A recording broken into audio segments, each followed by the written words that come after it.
you'll have two inkwells because I just missed the mark, right? So I accidentally missed the mark and it dropped on there. We'll just click and drag it off. Now I can also, again, maybe have more of a gray inner. I want more gray in there, and then I click and dragged it over. So go ahead and play with this for a moment. I wouldn't use the mixed ink on these inkwells though.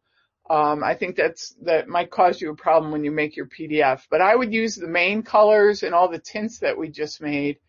And then also save.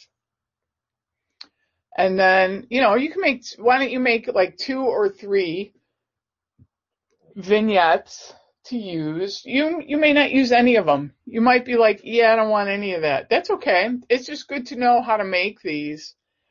And then, how are you going to utilize them? And now I'm just filling with anything I want, so with anything I want, I can make a fill. And then I can still go back and adjust that. I would just have to, make some changes, make a new gradient and drag it back over if I wanted to make changes. Any questions on this? I'm going to give you a minute. How did you drag the swatch over for the new gradient swatch? You know how you click and drag it. Right, so I'm going to get this third guy off here. So see how first I have it selected, right? And when I select it, this box, it shows up in my gradient working area. And then I'll make another one here. I'm going to change it. Let's say I want to make a little darker one, so I'm going to drag over. See how the little hand, now if I drop it here, I'm going to get an extra color, but I want to replace this. So I'm right on top of that. I get right on top of the inkwell, as I call it, and then I'll do that with another color, and I'm going to get right on top of it. So I'm just dragging over, and notice, do you see how it highlights that right now, the inkwell? That's going to replace it then. If you miss that mark, it's going to add, another color. And if you don't like that, then you just click and drag it off. But how did you add the new swatch the swatches to your swatches?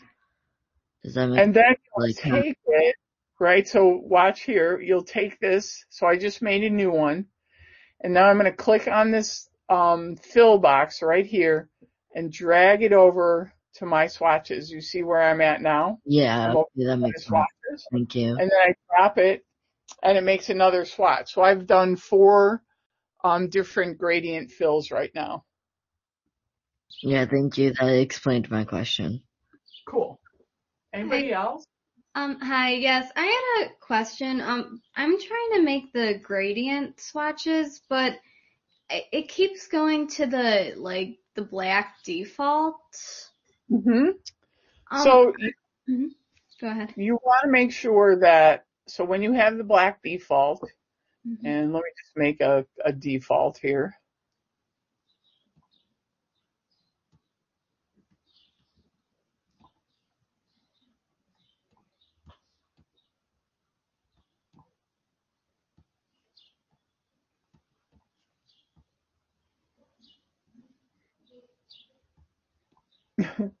It's like, I've got it won't let me get rid of all right, so here's my black default, right? Is that what you have right now?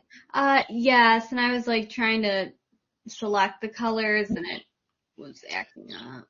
Okay, so make sure that you're on your select tool and you've actually selected the box.